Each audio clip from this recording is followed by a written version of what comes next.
Right, we now come to the urgent question. Joanna Churrick. Mr. Speaker, to ask the Secretary of State for the Home Department if she will make a statement on the policing of protests during the coronation. Minister. Mr. Speaker, the coronation was a once-in-a-generation moment. A moment of national pride. A moment when the eyes of the world were upon us. A ceremony with roots over a millennium old, marking a renewed dedication to service by His Majesty the King in this new reign. Mr. Speaker, the coronation went smoothly and without disruption. I thank the 11,500 police officers on duty, alongside 6,500 military personnel and many civilians.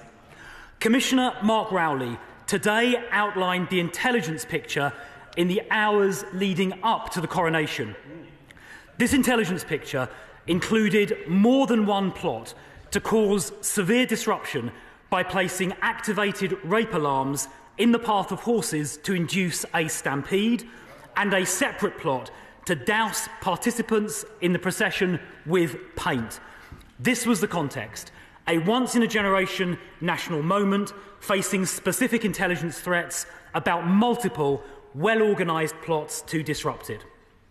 The police's focus was rightly on ensuring this momentous occasion passed safely and without major disruption. That was successful. All the plots to disrupt the coronation were foiled by a combination of intelligence work and proactive, vigilant policing on the ground. I would like to thank and congratulate the police for this success. At the same time, extensive planning ensured protests could take place. This was also successful. Hundreds of protesters exercised their right to peaceful protest, including a large group numbering in the hundreds in and around Trafalgar Square. Now, where the police reasonably believed they had grounds for arrest, they acted. The latest information is that 64 arrests were made. I won't comment on individual cases or specific decisions, but the arrests included a person wanted for sexual offences, people equipped to commit criminal damage with large quantities of paint, and arrests on suspicion of conspiracy to cause public nuisance, often backed by intelligence. The Met's update last night included regret, to use their word, that 6 people arrested couldn't join the hundreds protesting in Trafalgar Square and nearby. The Met has confirmed those 6 people have now had their bail cancelled with no further action. Mr. Speaker, the police are operationally independent, and for the Met, it is primarily for the Mayor of London to hold them to account. But let's be clear. At the weekend, officers had to make difficult judgments in fast time, in a highly pressured situation against a threatening intelligence picture. I thank the police for doing that, for delivering a successful coronation, and for enabling safe, peaceful protests. Thank you, Mr. Speaker. On Saturday, millions of people greatly enjoyed the coronation ceremony. Others who wish to see a republic chose to protest peacefully, as is their right in a democratic society. Protests in Glasgow and Edinburgh went off without incident. However, in London, protesters who had gone to considerable lengths to liaise with the Metropolitan Police in advance of their protests and to clear both the nature and the location of the protest were detained, searched, arrested and held in the cells from 7 a.m. till after 11 p.m. All 6 of those arrested have now received letters saying there will be no further action taken against them. There were a number of other arrests of concern, but because there is no legal proceedings in respect of the 6, and therefore no reason for Parliament not to begin today to address what happened to them, I'm going to focus on them. Graham Smith, the leader of the group Republic, tells me that the arresting police showed absolutely no interest in contacting the liaison team and seemed focused on luggage straps holding placards together, which they said might be used to lock on. The Joint Committee on Human Rights has repeatedly stressed that public authorities, including the police, are under a negative obligation not to interfere with the right to protest unlawfully, and a positive obligation to facilitate peaceful protest. So why did police arrest protesters who'd gone to such great lengths to clear their protest in advance? And why did they do so on grounds which they now admit are not sufficient to charge them and without following up with the liaison team? What do citizens need to do now to clear a protest in advance? On the BBC Radio 4 Today programme, Sir Peter Fahey, the former Chief Constable of Greater Manchester Police, said what had happened has to be seen in the context of media, political and public pressure on the police. He referred to what he called, quotes, some pretty direct and personal feedback brought to bear on Sir Mark Rowley before the Home Affairs Select Committee on 26 April by the Honourable Member for Ashfield, and I have notified him that I had mentioned him, Mr Speaker. So, was political pressure brought to bear on the police? Sir Peter also said that the legislation, the Public Order Bill and the Policing Act is very poorly defined and far too broad, and that is what opposition MPs warned of, particularly regarding offences like locking on. So will he review the legislation and set up an inquiry into what happened to these 6 citizens on Saturday? Thank you, Mr Speaker, and I thank the honourable and learned member for her question. I have the greatest respect for her and will take her questions seriously. She asked about pressure. The police are, of course, operationally independent and make these decisions independently of government. Government ministers did receive a briefing, particularly as the intelligence picture escalated in the 24 hours prior to the event. But the Mayor of London also received briefings, as I understand did the Shadow Home Secretary, I believe, on Friday. So there is nothing out of the ordinary in ministers receiving briefings, not least because there is a need to coordinate between the police and other agencies, both security agencies and other civilian agencies as well.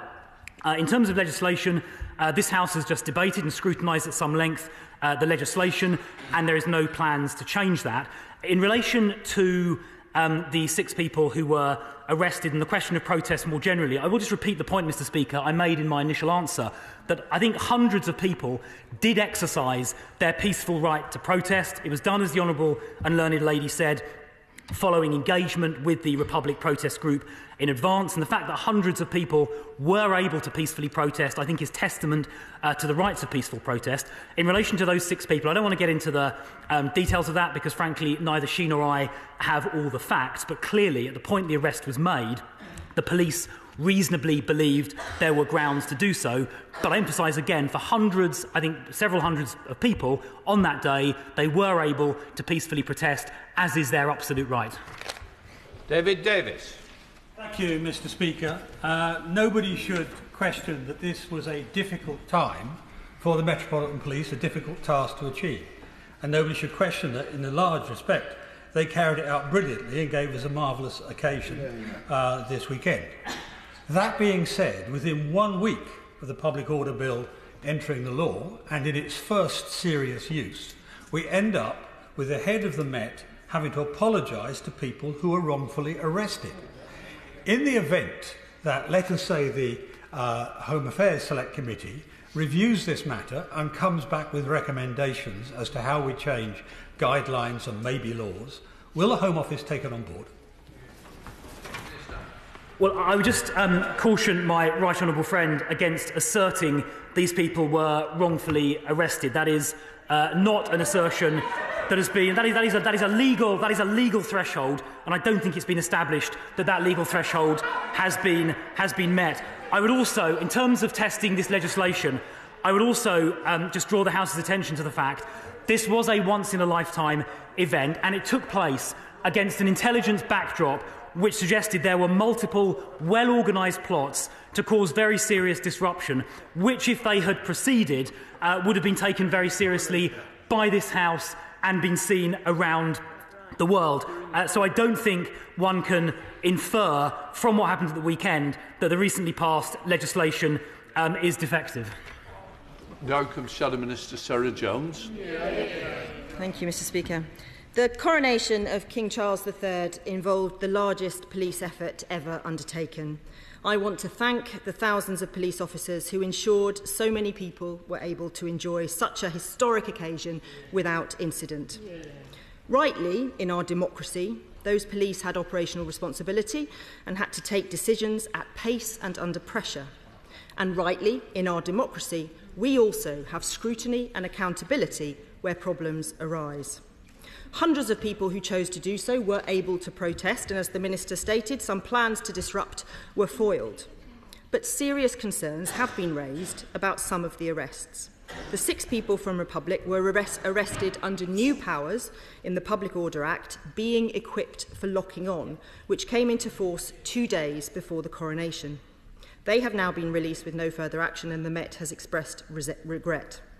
Mr. Speaker, the Minister knows that I have warned him and his colleagues repeatedly that this new power means that people might be arrested for the wrong thing, carrying a bike lock in their bag, or, as happened in this case, some luggage straps. Many former police officers have warned that these powers put the police in a difficult position and risk undermining the notion of policing by consent. These arrests raise questions that we do want answers to. Why the arresting officers didn't know or take account that Republic had been working with the police, or why they were held for 16 hours. Does the Minister support the review by the Mayor of London so Parliament can see lessons to be learnt? And on the new public order powers, will he ask the Inspectorate and the College of Policing to monitor and review them and report back to Parliament? And will he support the recommendations in the Inspector's report for more specific training for our officers on public order? This weekend was a celebration, and one that could not have happened without the dedication of our police service. But just as important to our British democracy as our constitutional monarchy is our historic model of policing by consent, trust, and our freedom to peacefully protest. It is our job as members of Parliament to come up with laws that solve problems, not create them. So I urge the Minister opposite to learn the lessons and take responsibility for protecting that careful balance between the police and the people. Well, look, I think it is important to maintain the balance as the Shadow Minister sets out. But as I pointed out in my opening response and my subsequent one to the honourable member opposite, the right to protest was, for those hundreds of people, protected. The protests did happen. And indeed, there is no question in principle or in any legislation that the right to peaceful protest is sacrosanct.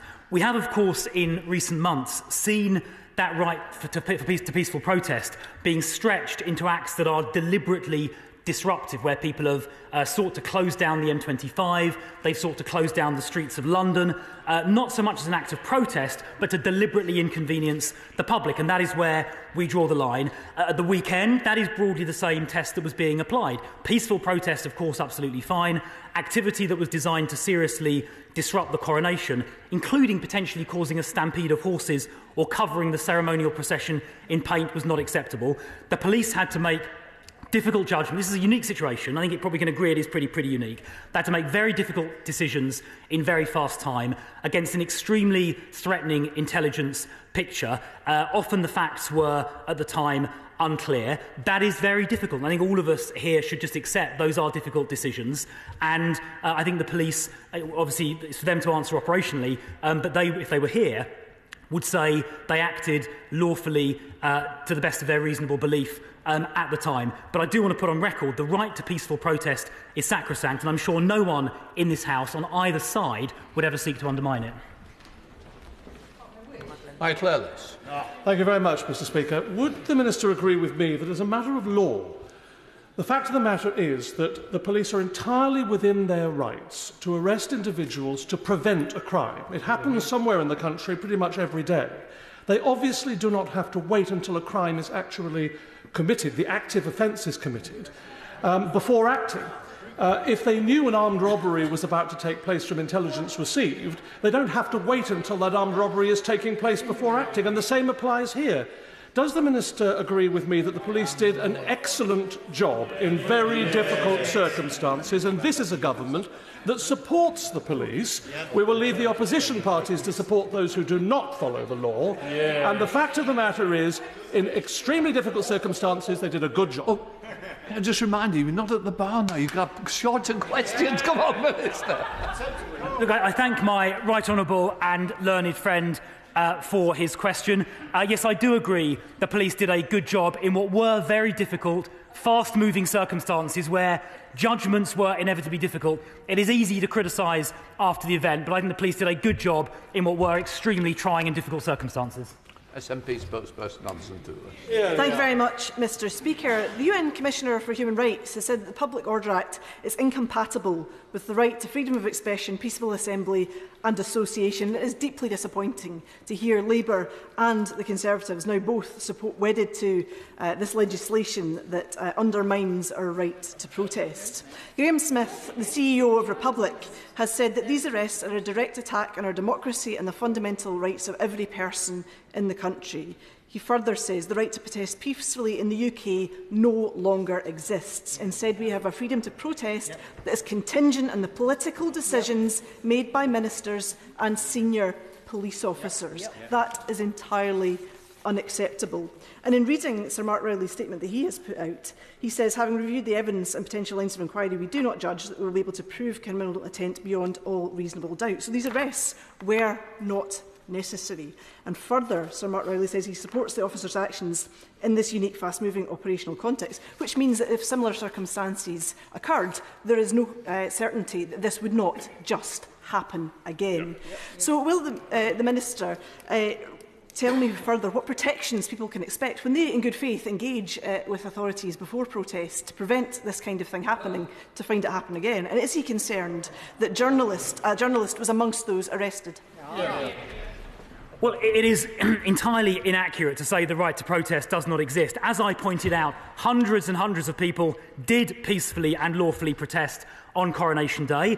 They did so unmolested and unimpeded, which I think goes to show this idea that the right to protest doesn't exist, it doesn't exist anymore, is absolute nonsense. What does not exist is the right to cause disruption to other members of society. That is what our laws seek to prevent. And in relation to the Human Rights Act, and particularly Articles 10 and 11 of the ECHR, there's been the recent Public Order Act had a Section 19(1)A statement on the front of it, saying that legal analysis finds it is compatible. And if the Honourable Lady studies Articles 10 and 11, and particularly the second paragraphs of those, she will see they are balanced rights, balanced with the qualified rights, which are able to be balanced against the right of democratically elected legislatures to legislate to prevent criminal activity, including disruption. James Dale. Thank you very much indeed, Mr. Speaker. Would my right honourable friend agree with me that the Metropolitan Police did a great job here? They took the necessary action to protect the public during a unique state event, and not one word of what we've heard opposite or anything that's going to come will be able to give any evidence to the country in respect of that. It is reassuring that for once the Metropolitan Police acted on the side of the hard-working public who want to have the opportunity to enjoy events rather than being the victims of left-wing protest groups. I agree with my honourable friend. Chair of the Select Committee, Dame Diana Johnson. Mr. Speaker, and can I add my thanks to those involved in the arrangements for the coronation and keeping the public safe. However, I think the Home Affairs Select Committee will no doubt want to look at the policing of protests at the coronation, and in particular the specific provisions in the Public Order Act brought in just last week and used to arrest members of Republic. We've heard a lot about operational independence of the police this afternoon, so can the Minister just explain why the Home Office's Police Powers Unit on the 27th of April sent an official letter to Republic ahead of the coronation? Now, of course, Republic have no history of locking on. I just want to know how many other organisations received these letters, what other groups received them, and on what basis they were sent these letters, and whether this practice will now be the norm for the Home Office. Minister. Well, any such letters, I don't believe, were sent in my name, so I can't comment on who may have received them. I suspect, although I'm not certain, that these related to clarifying the new statutory provisions that were recently brought into effect through the Public Order Act 2023. The operational independence of the police is important because Parliament legislates, and it is then for the police to apply those laws without fear or favour, and they did so on this occasion. Sir Desmond Swain. There's been a misunderstanding, clearly. Despite the police doing a brilliant job, that's why there's been an apology. But wouldn't the Minister expect that misunderstanding to have been resolved well within the 16 hours for which the 6 were incarcerated. And surely there should be some questions asked about that. Well, again, exactly what happened is an operational matter for the police. Clearly, on that day, Saturday just gone, the police had a lot going on in central London, policing the largest public event that we have ever had in our country's history. I don't know, and in fact no member of this House knows or can know precisely what inquiries were being undertaken while the decision ultimately to release those individuals was taken. But of course there are complaint processes available. If any individual member of the public wants to follow them, they're available to anyone who is arrested or indeed who encounters the police. And if someone feels the police have behaved in a particular situation unreasonably, they are able to use those complaint procedures. Richard Berger. Thank you, Mr. Speaker. Isn't it the case that the arrests we saw of peaceful protesters at the weekend weren't an aberration, but were exactly what the Public Order Act is designed to do, to clamp down on legitimate peaceful protest, which should be a basic democratic right in this country? No, that is not the purpose of the Public Order Act. The Public Order Act is designed to prevent people deliberately disrupting the daily lives of their fellow citizens, which we have seen with locking on public highways, causing enormous traffic jams, stopping people getting to hospital, stopping people getting their children to school, people being unable to get to work.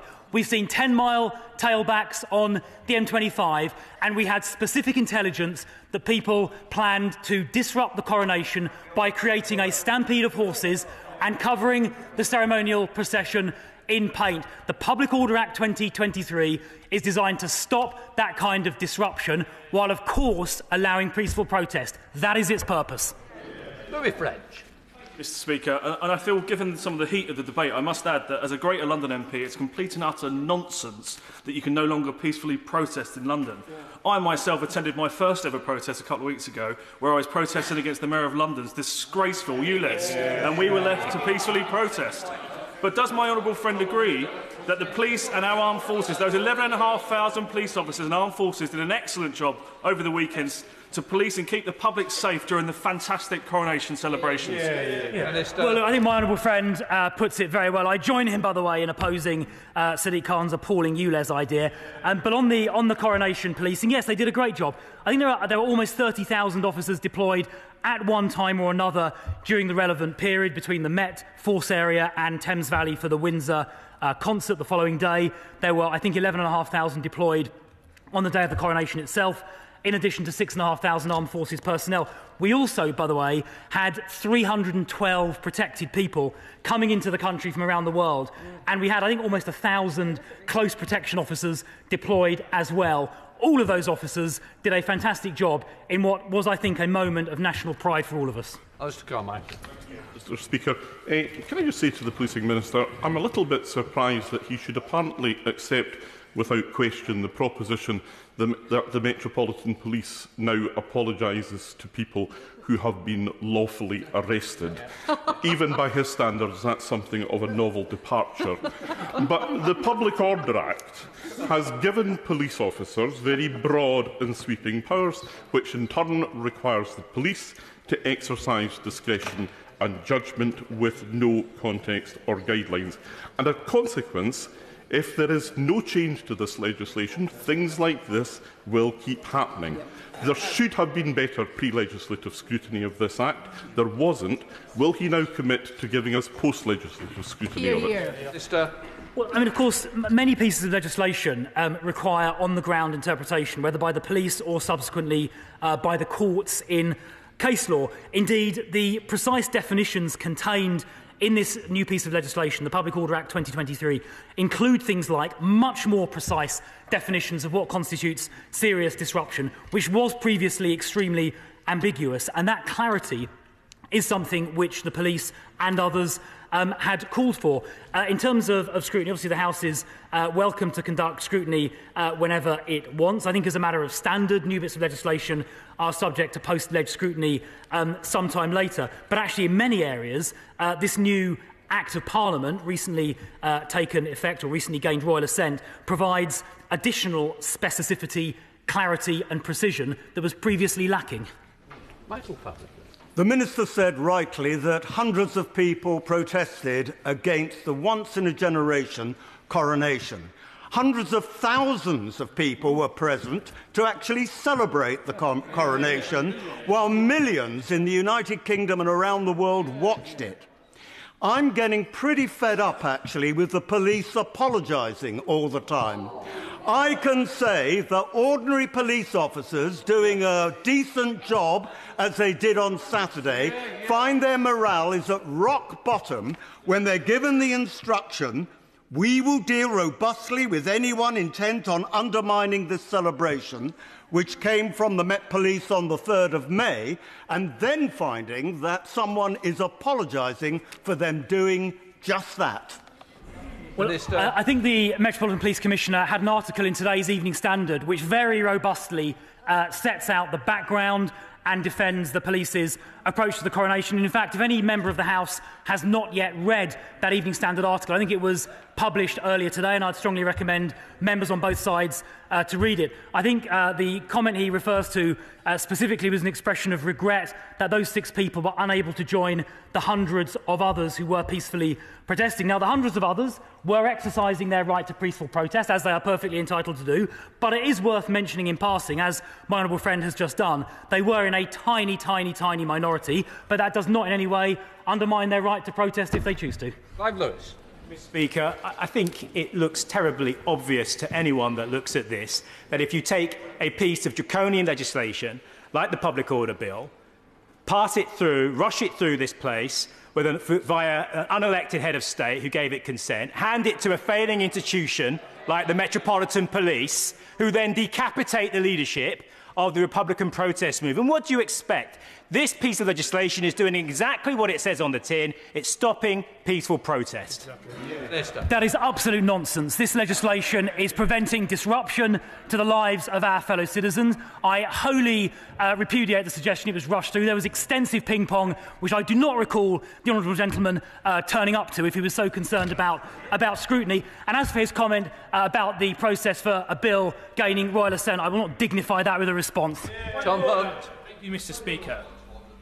Thank you, Mr. Speaker. Personally, I can't think of almost a greater waste of time in an inquiry into this. I think the police did a fantastic job over the weekend. I think they took actions under pressure. They had to make decisions quickly to ensure that a great national event went ahead without any kind of negative event, and that was true. And I'm very glad that happened. Does the Minister agree, share with me some of the concerns that some of the Just Stop All protests think they might have found a bit of a loophole in the Public Order Act and actually think they can get away with slow marching? Will the Minister assure me this isn't the case and that we don't continue to see Just Stop All protests cause havoc in our towns? Well, Just Stop Oil have adapted their tactics since they blocked the M25 back in, I think, November and caused 10-mile tailbacks, following which a number of arrests were made, some of whom were, in fact, then remanded into custody. They have now changed their tactics with these slow-walking tactics, but the police are now applying cumulative disruption tests to that, using Section 12 of the 1986 Public Order Act, and they are making notices under that Act. And recent disruptions in the last sort of 10 to 14 days have seen the roads cleared typically within less than 10 minutes, which I'm sure Londoners, my constituents and others will welcome very strongly. Caroline Lucas. Mr. Speaker, the Minister just said that the right to peaceful protest is sacrosanct and that no one would seek to undermine it. But I would put it to him that that is exactly and precisely what his government has just done. Ministers are criminalising protest. And just because some people were allowed to go ahead and protest does not mitigate against the fact that a number of them were not. And if I could just correct the Minister, those who were arrested and kept in were not causing an obstruction, which is presumably exactly why the police then went to apologise to them afterwards. So doesn't this show that the powers the government has handed to the police are dangerously broad, liable to gross misuse, as many of us have pointed out? And can I urge him again to urgently review this piece of legislation? No, I don't accept that analysis. The powers are designed to prevent disruption where it might occur or where it is occurring. That includes things like locking on, which we have seen cause huge disruption on the streets of London. The law allows peaceful protest where it's not disruptive and where people do not plan to cause disruption, and that is why hundreds and hundreds of people, albeit a tiny minority of the total, were able to peacefully protest. Where someone is preparing to commit or is committing a criminal offence, like disrupting a procession, it is reasonable for the police to act. John MacDonald. As the Secretary of the NUJ Parliamentary Group, throughout the passage of the public order legislation, I asked for and was given by ministers assurances that this legislation would not impede upon journalistic freedoms.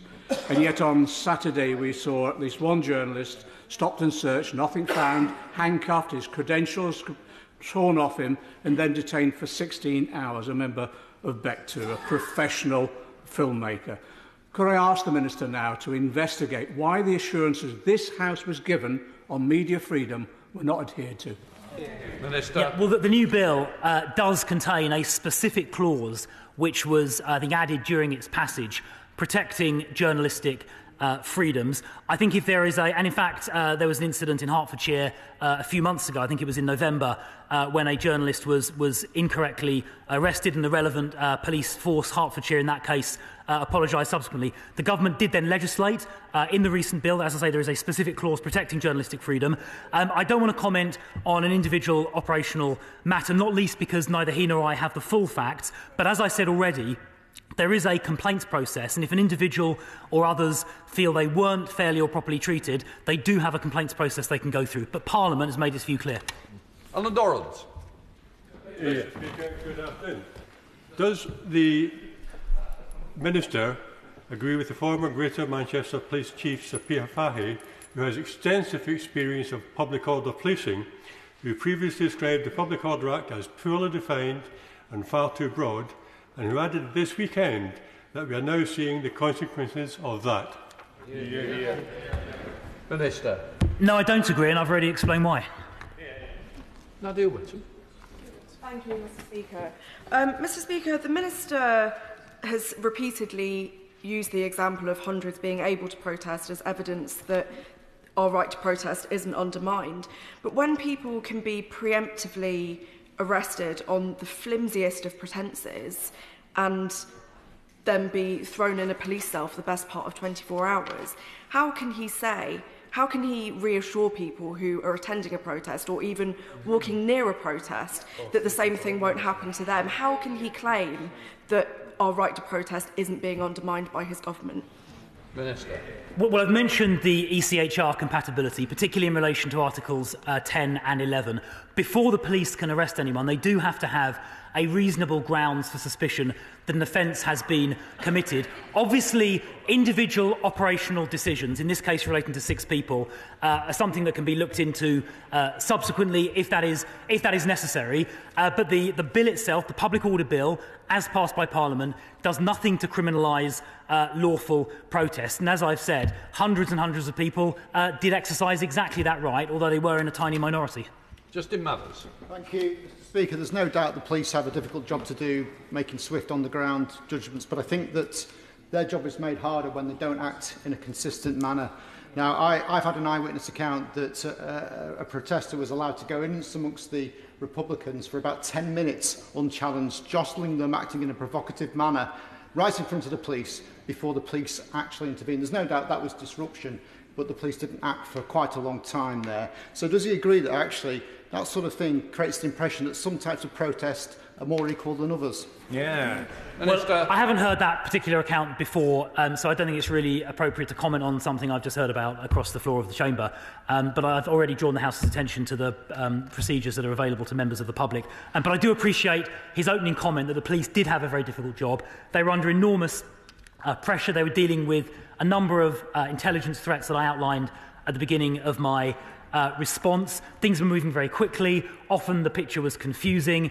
And things had to be done often in a rush. So I do appreciate his acknowledgement of the very difficult job the police had to do, but I think they rose to the occasion. Wendy Chim. Thank you, Mr Speaker. Now, I voted against this bill and legislation at every stage, but as a former police officer from Bill Committee stage onwards, I highlighted training, the capacity and capability of police officers to be able to exercise their powers so that those dynamic pressures that the Minister just referred to can actually be dealt with appropriately. So can the Minister advise how many officers were trained in relation to this legislation prior to attending the coronation on Tuesday? How many of them, at what rank, and what does the training consist of? Well, obviously, many officers do have specialist public order training. The overall gold commander for the event is one of the Metropolitan Police's most experienced public order commanders at the rank of commander. Many officers have had specialist public order training, as I say, in the course of their career. But it is important to make sure that, particularly as legislation changes, the training keeps up with it. And I know the College of Policing and others will be issuing the relevant guidance to make sure that is addressed. Johnson. Thank you, Mr Speaker. Does the Minister agree with me that the Metropolitan Police's admission of regret regarding their arrest of 6 anti-monarchy protesters this weekend is an admission of guilt? And does he accept that this is a chilling violation of basic democratic rights and demonstrates beyond a shadow of a doubt that the Public Order Act should be immediately repealed? No, I don't agree. Kirsty Oswald. Thank you very much, Mr Speaker. I think that the Minister has a real brass neck. The Tory government have brought in this most draconian legislation, and then he's in here telling us that the police are operationally independent of the government, as if it's absolutely nothing to do with their actions. The Human Rights Watch have said that what we saw was something that you'd expect to see in Moscow, not London.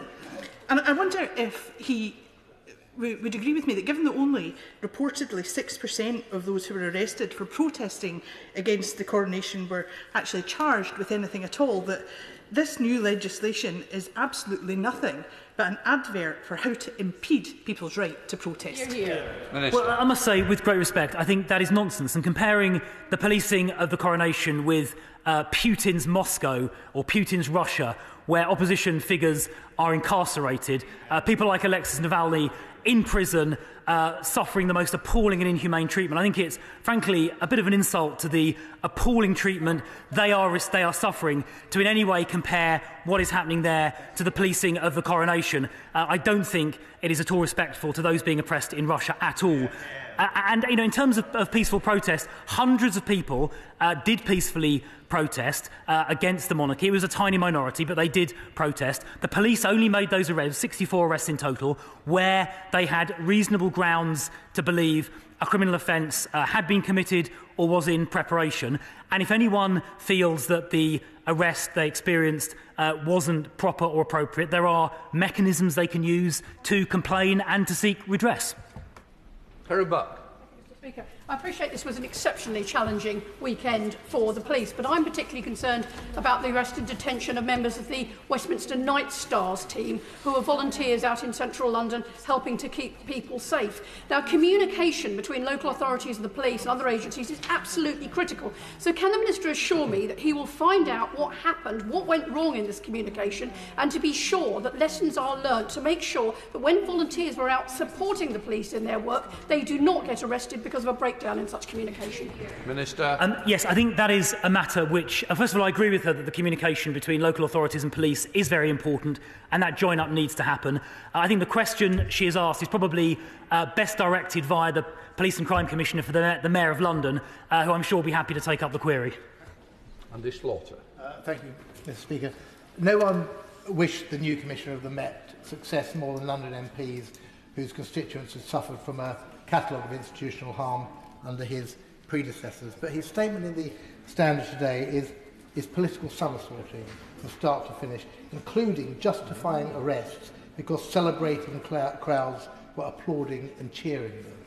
Isn't this a direct result of the undue pressure put on the Commissioner by a Conservative Party that increasingly picks and chooses when it follows the rule of law? Minister. Well, I don't accept that. I've already pointed out the operational independence of the police, and I've also said that briefings by the Met on the coronation were received not just by Home Office ministers, but also by the Shadow Home Secretary and by the Mayor of London, all of which was completely proper. Jeremy Corbyn. Thank you, Mr. Speaker. The whole world could see on Saturday the effects of this public order legislation on policing trying to prevent legitimate peaceful protest in a democracy. Will he reply in a considered and reasonable way of an undertaking to undertake a full review of the operations of the public order bill thus far on preventing peaceful protest in this country as an example of how democracy is prepared to admit it's got something wrong and is prepared to change it? No, what we saw on Saturday was the police doing their best in very difficult and challenging circumstances to prevent disruption occurring while allowing and facilitating peaceful protest, which indeed went ahead and happened. Douglas Chapman. Mr. Speaker, there's an unwritten law in Scotland where the best policing is carried out when it's done with the consent of the public. What is it about the Met that, when it comes to public events, the policing is heavy-handed and often completely wrong in its tone? Would the Minister agree with me that when such an approach becomes part of the policing approach, does that not undermine public confidence in the police itself? And will he review urgently basic training needs at the Met? And does this government diktat through the public order bill, does that not get in the way of good policing? Look, I mean, training is very important, as his honourable friend mentioned a little while ago. But once again, I don't think what we saw was an unreasonable or indeed any trampling on the right to protest. We saw hundreds of people exercising their right to protest. But I would also just urge the House to keep in mind this was a unique event. This was a once-in-a-generation event. The eyes of the world were upon us. There were numerous intelligence reports that I was briefed on, and perhaps the Shadow Home Secretary was briefed on as well, indicating well-developed plots to disrupt the coronation, and the policing response to this needs to be considered in that context. Beth Winter. Thank you, Mr. Speaker. Following the arrests of peaceful pro-democracy campaigners on the route to the coronation on Saturday, the Security Ministers claimed that the weekend would, and I quote, showcase our liberty has fallen flat. Can the Minister please explain why it was the Home Office and not the Metropolitan Police who wrote what protest groups have referred to as intimidatory letters about the public order powers? And can he please provide a comprehensive explanation as to why journalists are now being arrested when Section 17 of the Public Order Act prohibits this? Yeah, well, on the question of the letters, as I said earlier, those were not sent, as far as I can recall, in my name. They may well have been attempting to be helpful by clarifying recently enacted legislation which some groups may not have been familiar with, and it's not unreasonable to try and make sure relevant parties do know when the law changes. In relation to journalistic freedom, as she says, this House and the government, supported by the government, voted to particularly and specifically protect journalists, and that is the right thing to do. If anyone feels that hasn't been properly implemented, there are complaints procedures available. Daisy Cooper. Mr. Speaker, amongst those arrested on Saturday was Rich Felgate, a documentary filmmaker who identified himself as a journalist, claims that a police officer ripped off his press credentials before he was then arrested and detained. The Minister will know that Rich was one of 4 journalists and filmmakers who were arrested and detained in or near my constituency in Hertfordshire last November. It is incomprehensible to me that after the outcry last November, police forces can still keep getting the basics wrong when it comes to protecting the freedom of the press and the right of journalists to do their jobs. So will the Minister look again at this legislation, and will he please consider again the proposal for a statutory duty on police to facilitate peaceful protest and the proposal for a code of conduct so the police and protesters know where they stand? Well, as I've said 2 or 3 times already, the new Public Order Act does contain a clause, I think the honourable member opposite suggested a moment ago it was clause 17, which specifically protects journalistic freedom. If there are, and that of course followed the incident in Hertfordshire, it was after the incident in Hertfordshire, if there are particular examples, particular individual cases where the new law and indeed the wider ECHR right and common law right for journalists is not being applied, there are complaints mechanisms, but this House, supported by the government, has legislated specifically to protect journalistic freedoms.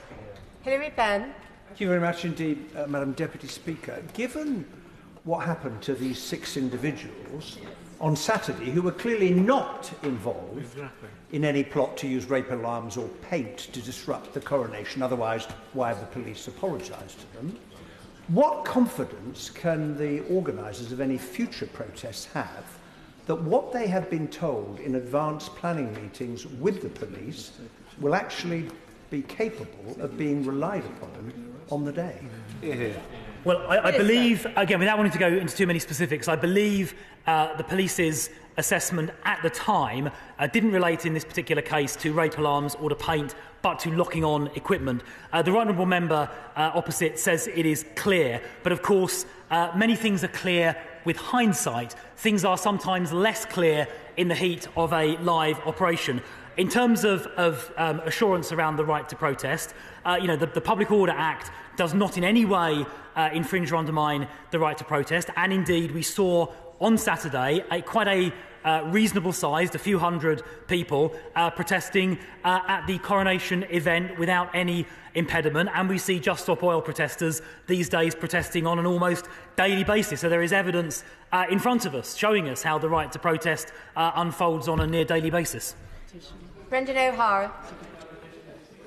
On Saturday, we saw Metropolitan Police officers pre-arresting people whose only offence was to want an elected head of state.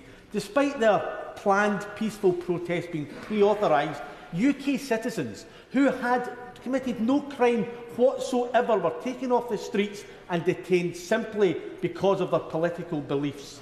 But isn't this exactly how this anti-democratic, draconian, authoritarian piece of legislation was designed to work? And isn't it proof, Minister, that this is what makes this legislation so dangerously wrong?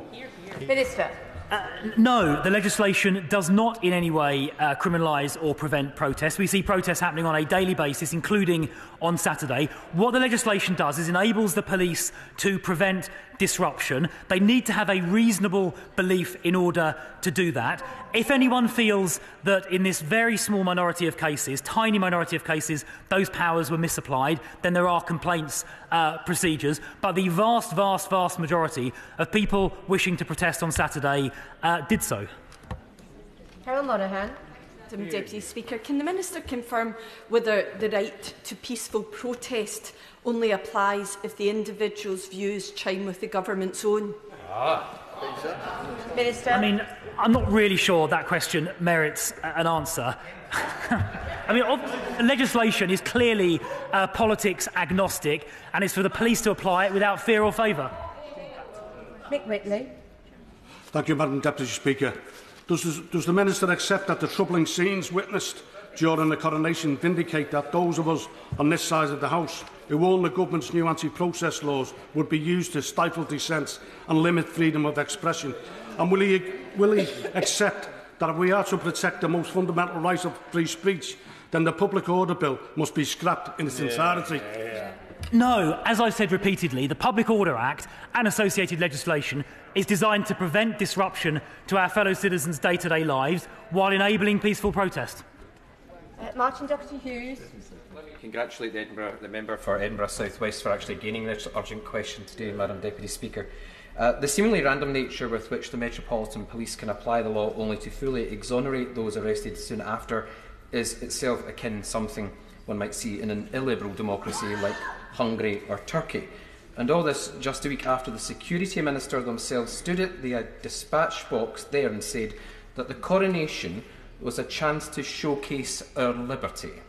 So does the Minister agree with their colleague? Are these arrests a showcase of British liberty? Minister. Well, I think the fact that hundreds of people protested against the monarchy, albeit they were a tiny minority of the crowds, demonstrates the right to protest is unfettered. The fact that I suspect as we speak there are Just Stop Oil protesters somewhere in London, no doubt up to their protesting activities as we have this discussion here in Parliament. So I think the right to protest is sacrosanct. It is protected, not least by the ECHR, but also by our domestic legislation. That is something we should all be pleased about. Peter Grant.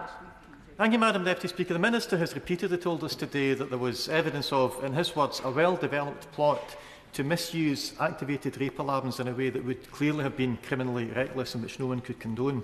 Given that that plot was so well developed, and with the exception of the 3 Night Stars volunteers that have been referred to already, can the Minister tell us, of all the people arrested, how many of them were found to be in possession of rape alarms? How many of them have been charged with intent to use those rape alarms for criminal purposes? How many rape alarms have been seized on Saturday? And if the answer to all of those questions is nil or next to nil, will the Minister accept that in this case the police intelligence was badly and dangerously misinformed?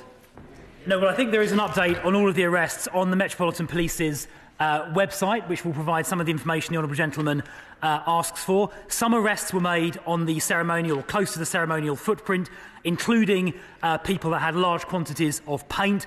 Other arrests were made at locations away from the ceremonial footprint at what might be described as a safe house. The briefings that certainly I received from the Met the night before, and I believe the Mayor of London received, and possibly the Shadow Home Secretary as well, I'm not sure, indicated multiple well-developed and credible plots to materially disrupt the coronation, and I think it is greatly to the Metropolitan Police's credit that they prevented those from unfolding. Jim Shannon. Thank you, Madam Deputy Speaker. Participating as I have in protests across Northern Ireland, all peaceful protests in the politics of Northern Ireland, I think I recognise that government is trying to ensure that peaceful protests can take place.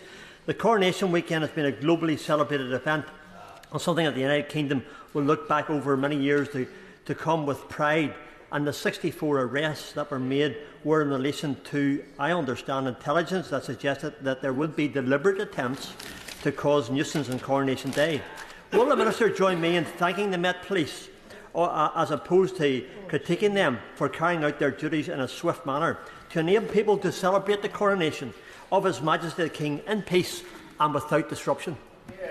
Minister. Yes, I would like to join my honourable friend in thanking the police and the armed forces personnel and the civilians involved in laying on the coronation for a successful and ultimately peaceful event, despite the plots that were uncovered in advance. I'd like to, also thank the police for ensuring that those protests were able to take place. It's an event, I think, overall, that this country can be proud of. I'm sure all of us want to wish King Charles III well at the beginning of his new reign and say, God save the King. Well, I thank the Minister for answering the urgent question.